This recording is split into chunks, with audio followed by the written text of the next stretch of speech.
Hi, are you having problems with commas? You don't know where to put them, or sometimes if you need them or not?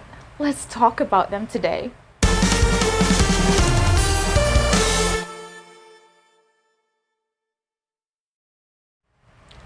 A comma is just one of the punctuation marks in English, which are very important. They are equally important as learning different tenses of the verbs, different parts of speech. Having a misplaced comma in your sentence greatly affects the meaning of the entire sentence.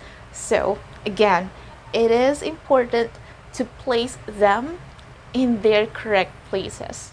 Today, I'm going to give you 10 sentences, and you have to decide. You have to choose where to place the comma or whether you need it or not. By the way, I've created a quiz using Google Forms. If you have a Google account, you may access that after the lesson. Watch this lesson until the end and take the quiz after. Alright, let's start with sentence number 1. I have there, she bought a pen, a notebook, and a pencil case. This is the very first use of comma. And I think the most basic, we use the comma for lists. This one's a list, so she bought 3 things and you have to separate them with commas. I added there a comma after pen. The question now is whether we need a comma after a notebook, that's before and, or not. What do you think? Do we need the comma or not? The answer is, it's up to you. For me, I prefer having a comma before and because that will separate this notebook to a pencil case. She bought a pen, a notebook, and a pencil case. We call that one an Oxford comma because in some cases, or there are rules in English which do not require you to put a comma before and. So again, it's up to you which rule would you like to follow on this. But again, I prefer this one. I prefer to have a comma right before the end. We have a similar case in number 2 actually. I had fried chicken, rice, and orange juice for dinner. Again, I had fried chicken, rice, and orange juice for dinner. That's again a list, so we need commas to separate the list.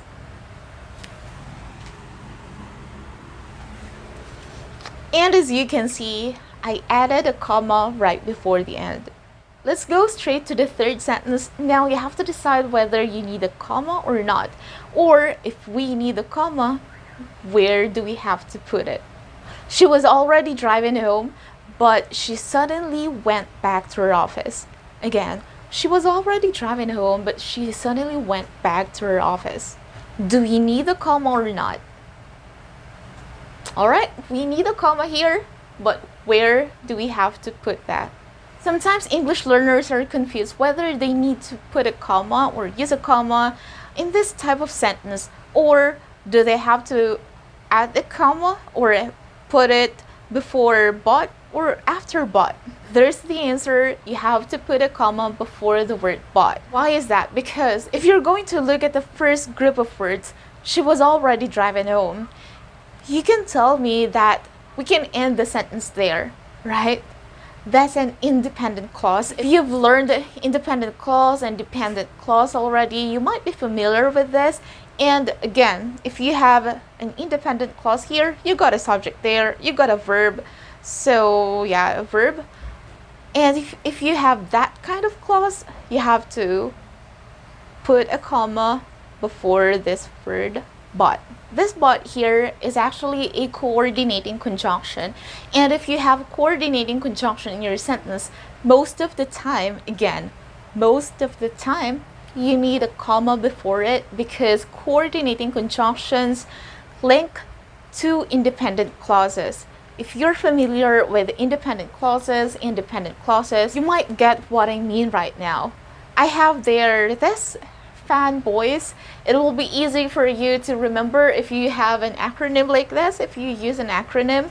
So let's have this, a fanboys. That stands for and nor, but, or yet. So again, if you have those words in your sentences, you might need a comma before them. let's have the fourth sentence. She goes home on time, but not today. Again, she goes home on time, but not today. Remember what I've just told you, that if you have the word but or these coordinating conjunctions in your sentences, you might need a comma. Again, might. Now, the question is, do we need a comma in this sentence? Let's separate this sentence into two parts. The first part is the group of words before but, and the second part is the group of words starting with but. She goes home on time. Again, she goes home on time. That's an independent clause. We have the subject and we have the verb. For the second one, but not today. Again, but not today. Do we have a subject there? Do we have a verb? No, we don't have.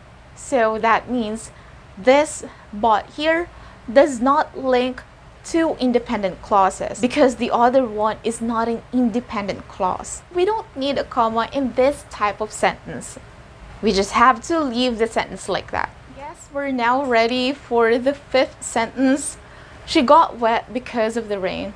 Again, she got wet because of the rain. Do we need a comma there before because or not? The answer is no.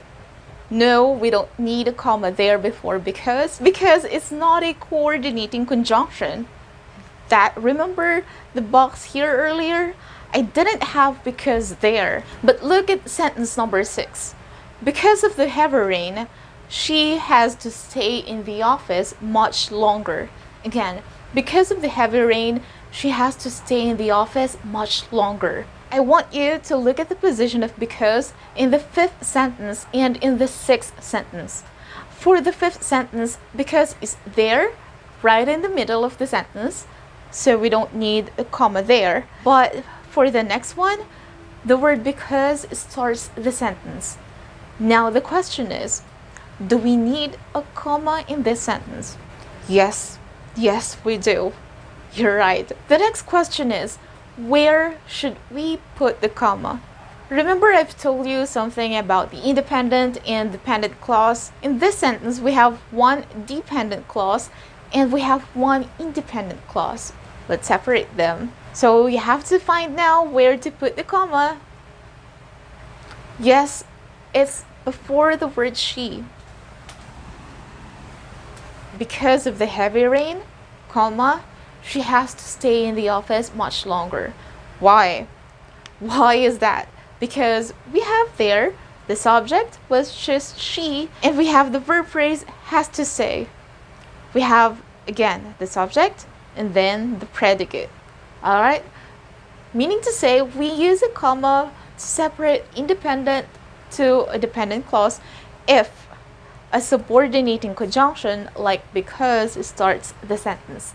Sentence number 7, students who finished their work on time went home early.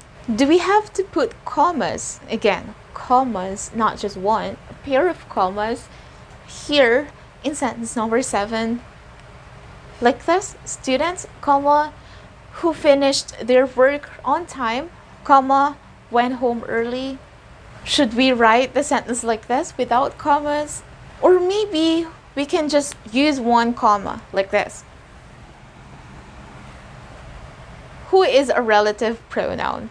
So that means this is a relative clause. Now this who sometimes introduces a clause which is much needed in the sentence. When I say it's needed, that means we cannot take out that part from the sentence. If we're going to take out that part, who finished their work on time, we're just going to have a sentence like, students went home early. But the thing is, not all students went home early, just those students who finished their work on time. That means we cannot take out that part. If we cannot take out that part, that means we don't need commas. Again, we don't need commas in this sentence. There you go. See, I didn't use a comma. For sentence number 8, well, I used the same word, who, but this time I'm going to ask you again, do we need a comma or not? My sister who works as a nurse invited me for dinner. Again, my sister who works as a nurse invited me for dinner. Let's try taking out that part again, just like what we did in sentence number 7. Let's take out the part who works as a nurse. So we'll have a sentence like, my sister invited me for dinner. It does make sense, right? We have to separate this part with set of commas. Now for this one, you have to keep in mind that it depends how many sisters does the speaker have. For example, in my case, let's say I have only one sister. In this kind of sentence, my sister who works as a nurse invited me for dinner. If I only have one sister, then I can do this, because this part is really not necessary. I'm just adding more information about my sister. Do you remember me telling you that my sister works as a nurse? Something like that. I just need some description. But if I have more than one sister, if the speaker has more than one sister, that means that person needs a description for her to tell which sister she's talking about, which sister invited her for dinner. In that case, I don't need commas in that sentence. Again, if I have a lot of sisters, I need a description for the person who I'm talking with to know which sister I'm pertaining to. So I need this part. I can't take that away. Sentence number 9. Sam, the class president, announced their graduation party. Again, Sam, the class president, announced their graduation party. Commas or no commas? Alright, we need a comma right after Sam. The next question is, do we need another comma in the sentence? Is this correct now? We still need one comma. If you've heard of appositive or the phrase which describes the subject, well, that's the class president in this sentence. Sam, the class president. This just gives more detail about the subject. Sam, the class president, announced their graduation party. If we're going to erase that part, Sam announced their graduation party, still makes sense, right? But the thing is, I'm just adding more description about Sam. The last sentence, number 10, Tyra, together with her husband, is heading to America. Commas or no commas? We need commas in this last sentence. Tyra, together with her husband, is heading to America. That's the reason that we have there is and not are, because my focus in the sentence is only Tyra and not Tyra and her husband. I'm just adding the fact that she's heading there together with her husband.